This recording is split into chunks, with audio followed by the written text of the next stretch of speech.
부스럭 스터디 오늘 첫 번째 주제는 그 작년에 나왔던 그 고령자고용법상의 연령 차별로 정년 유지형 임금 피크제가 이제 강형 규정에 위반해서 무효다라는 취지의 대법원 판결을 좀 보도록 하겠습니다. 이 자료는 제가 이제 아직 완성된 자료는 아니고요. 제가 그 연구 용역을 하나 좀 판례 평석을 연구 용역 진행하고 있는데 그거를 오늘 다 완성을 못하고 그게 약간 기초 자료처럼 돼 있습니다. 그래서 제 견해도 사실 좀 없기는 한데 좀 같이 논의하면서 뭐 말씀해 주셨으면 좋겠고요. 임금 피크제가 이제 여러 가지 쟁점이 사실 있거든요. 취업규칙 브레이크 변경도 있고 크게 나누면 그것도 있고 그런데 이제 그 쟁점보다는 이 판결은 이제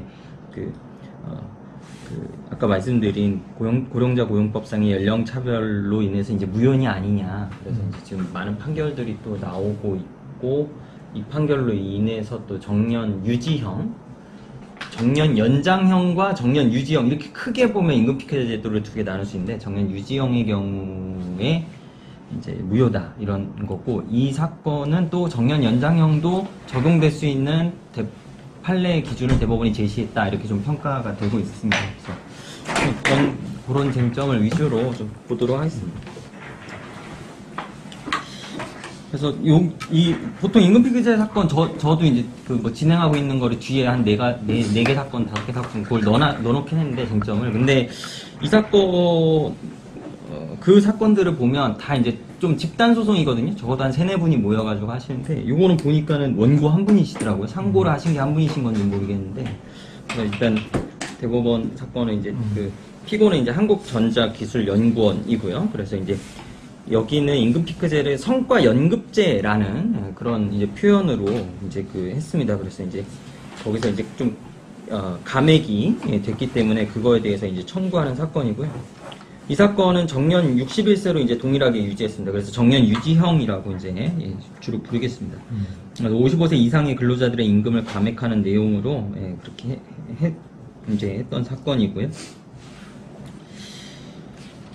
그래서 이 사건의 그 사안의 기호 사실관계 밑에 부분 보면 성과연급제 적용으로 감액된 원고 55년생이셨는데 월급의 획수를 살펴보면 성과평가가 최고 등급일 때 그때는 약 90만원, 93만원, 최저 등급일 때는 또 283만원 정도가 감액되기도 하고 그랬습니다. 그리고 뒷부분은 이거는 확인 이따 보셔도 되고 그래서 당사자 주장은 넘어가겠고요. 주요 쟁점은 이제 그래서 이 대법원 판결의 주요 쟁점은 판결문도 제가 올려놓긴 했는데 이걸로 일단 간단하게 보겠습니다. 고령자고용법 4조의 4 1항 요게 강행 규정이냐 그리고 만약 강행 규정이라면 이 조항에 위반되는 것을 우리가 구체적으로 어떻게 판단할 거냐 차별인지 아닌지 그러면 그 차별이라는 건 합리적 이유가 없다 자의적이다 아니다 이제 이걸 보고 판단하는데요. 그 기준을 이제 보고 이 사안의 경우에 그러면 그 기준에 이렇게 맞춰서 볼 때 성과연급제가 이제 위반이 되는 것이냐 이게 이제 크게 보면 3가지 쟁점으로 나눌 수 있습니다. 1심에서 원고 일부 승소했고 2심에서 원고 일부 승소했는데 그래서 이제 원고의 주장이 또 받아들여져서 피고가 상고한 게 기각이 됐습니다. 그래서 그 판결 유지 쟁점 1에 대해서 보면 안녕하세요. 그 고령자고용법상의 그 조항은 강행 규정이다. 그래서 연령을 이유로 차별하면 안 된다. 연령을 이유로 차별을 금지하는 고령자고용법상의 4조의 4 1항은 강행 규정이다 이렇게 판단했고요. 그리고 쟁점 2, 3페이지에 보시면 그러면 그 차별을 했다 아니냐를 어떻게 판단할 거냐. 우리는 이 차별을 상대적 차별로 보니까 합리적인 이유가 있는 차별은 괜찮은 거죠. 적법한 차별이니까. 그럼 합리적인 이유가 없는 차별은 대체 무엇이냐? 이거를 그 밑줄 부분에 보면 첫 번째, 이 임금 피크제 제도 도입 목적의 타당성, 목적의 정당성, 그리고 이제 대상 근로자들이 있는 불이익의 정도, 그리고 그 불이익은 입었는데 임금 삭감 대신해서 그러면 대상 조치, 대신하는 대안으로서 얼마나 근로자들한테 혜택을 줬냐? 이 대상 조치가 있냐? 그리고 그 대상 조치가 적정했냐 아니면 부족했냐 그리고 임금피크제로 감액된 재원이 실제 도입 목적이 주로 말했던 게 이제 청년들을 고용하겠다 했는데 그 청년 고용으로 실제 이어졌냐 이런 것들이 주된 기준으로 이제 되고 있습니다. 그래서 쟁점 3 보면 이 사안의 경우는 이제 그런 것들이 이제 제대로 되지 않았다. 그러니까 목적을 보면 이 대법원 사건의 경우는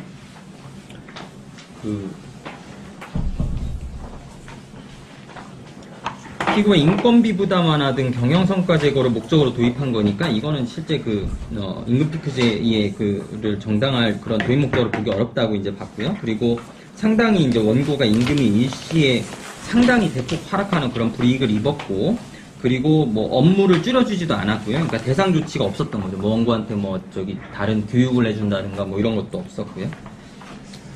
그리고 그래서 이제 원고에게 이제 업무가 이제 동일하고 뭐 이랬기 때문에 합리적인 이유가 없다. 그래서 이제 무효다. 이렇게 좀 봤습니다. 그래서 그 분석 및 평가 부분에 보면 제 얘기는 없습니다. 제 얘기는 없고 다 인용만 있어요. 인용만 있으니까 여기서는 이렇게 얘기했구나 이렇게 보시면 됩니다. 그래서 인용을 같이 보겠습니다. 첫 번째, 대법원은 보도자료 내면서 정년 유지형 임금피크제 효력 판단 기준에 최초로 제시한 판결이다. 대법원 스스로 그렇게 보도자료를 낸 거예요. 여기 보면. 그래서 뭐 그렇게 이제 판단했고, 그럼 앞으로는 어떻게 될 것 같냐 그랬을 때 4페이지 상단에 대법원이 앞으로는 뭐 케이스 바이 케이스로 이 기준 갖고 보겠다. 이렇게 앞으로 그래서 달라진다. 그래서 뭐 앞으로 정년 유지형 뭐 임금피크제가 다 무효다 이렇게 말한 건 아니죠. 그 다음에 고용노동부가 또 이제 이게 문제가 되니까 그 작년에 6월 3일날 또 Q&A, 뭐 F&A 뭐 이렇게 쫙 정리를 했습니다. 이 자료도 좋거든요. 그래서 한번 보시면 좋을 텐데, 이 대법원 얘기랑 이제 비슷한 얘기입니다. 그래서 대법원에서 밝혔듯이 정년 유지형 임금피크제가 이제 뭐 항상 무효인 것은 아니다. 이제 이러면서 그렇게 답변을 한 자료를 또 냈습니다.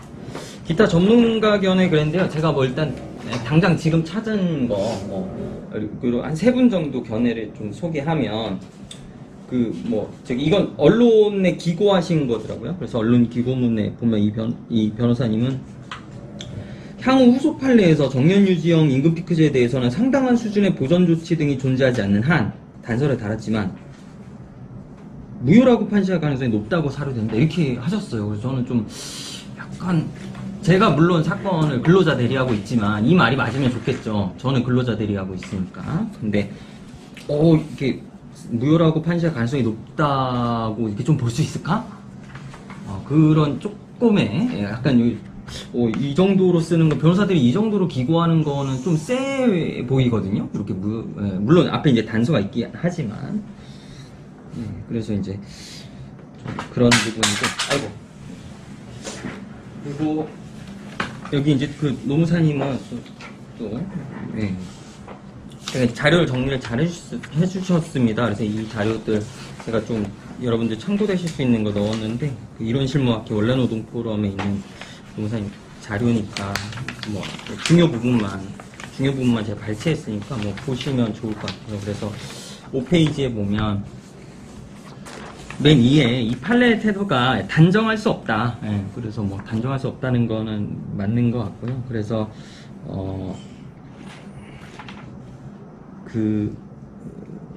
이제 세 번째 단락 이제 보시면 정년 연장 그 자체가 가장 중요한 대상 조치라는 판시 내용이 상당히 의의가 있다. 그래서 이분은 정년 연장 그 자체가 이제 가장 중요한 대상 조치다. 이렇게 이제 요거에 대해서 이제 중요하게 본 거죠. 그래서 정년 연장형 임금피크제는 상대적으로 이제 유효로 이제 될 가능성이 높고, 그 단락의 마지막에 보면 반면에 정년 유지형의 경우는 가장 중요한 대상 조치, 정년 연장해줬다는 그 대상 조치가 없기 때문에 다른 대상 조치로 충분히 이제 이행한 경우에 한정해서 그 정당성이 이제 인정이 될 것이다. 그래서 그 이후에 하급심 판결까지 좀 보면, 이 사건 이후에 하급심 판결까지 보면 합리적인 이유는 임금삭감의 대상 조치를 적절하게 해줬냐, 정년 연장해주는 거 대신에 그러면은 뭐 교육을 잘 해줬냐, 아니면 뭐 업무를 줄여줬냐, 아니면 뭐 공로연수 같은 거라도 좀 추가로 보내줬냐, 뭐 이런 것들이요. 그래서 그런 게 있냐 없냐, 그런 게 적절하냐로 이제 보인다. 그래서 정연 유지영의 경우는 상당히 좀 엄격하게 이제 판단될 수 있다고 그러고, 여기 쓰진 않았는데 또 유명한 또 세종의 또 김동욱 변호사님 인터뷰하신 것도 아까 보니까 김동욱 변호사님도 뭐 좀 이제 기업 입장에서 좀 이거를 이 판결이 나왔다고 해서 또 우리가 다 무효라고 이렇게 단정하기는 좀 어렵다, 이렇게 좀 봤습니다. 6페이지 보시면 제가 하고 있는 사건 조금 정리를 했습니다. 그래서 제가 하고 있는 사건 어디라고, 이제 지방공기업들인데 어디라고 할 수는 없으니까 이렇게 했는데, 그래서 첫 번째 사건 다 지금 보면 정연 유지영 사건이에요.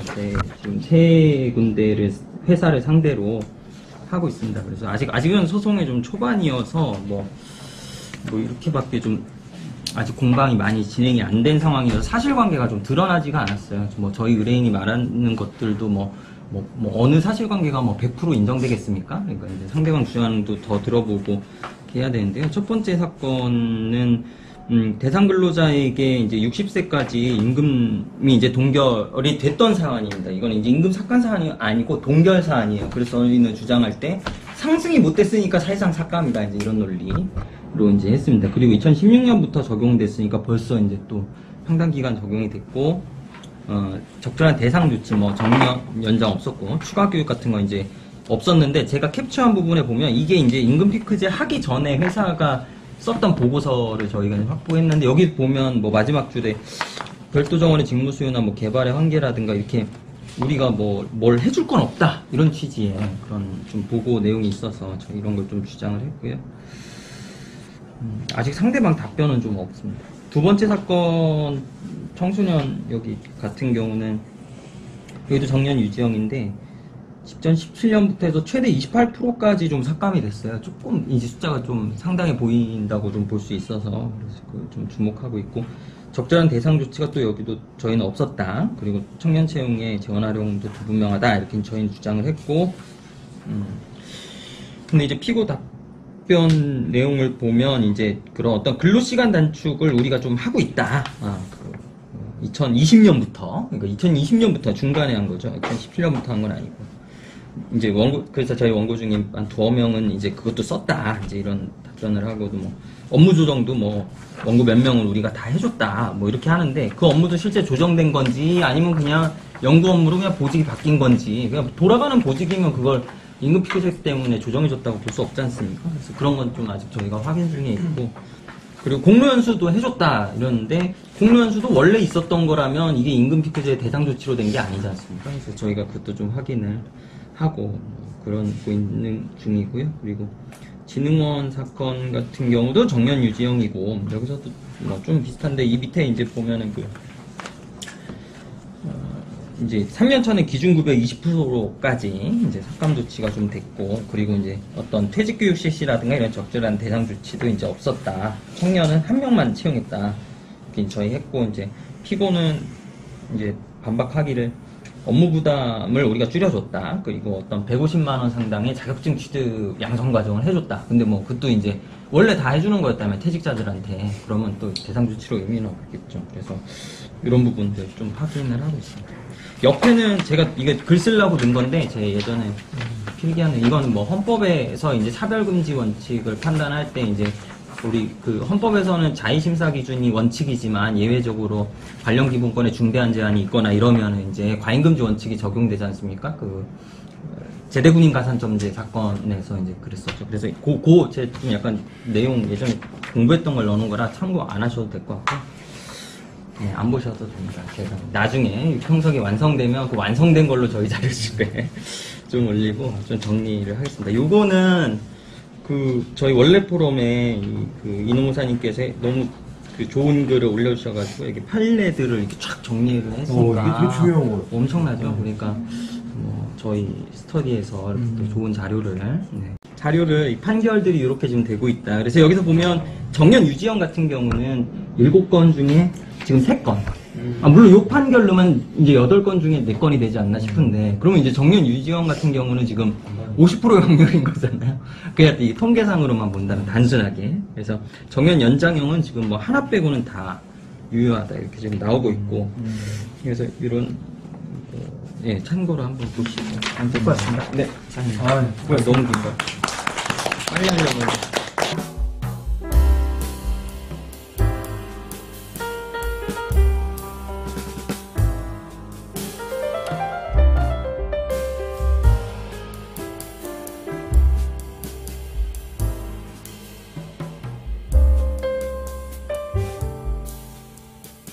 근로자에게 이제 60세까지 임금이 이제 동결이 됐던 사안입니다. 이거는 이제 임금 삭감 사안이 아니고 동결 사안이에요. 그래서 저희는 주장할 때 상승이 못 됐으니까 사실상 삭감이다. 이제 이런 논리로 이제 했습니다. 그리고 2016년부터 적용됐으니까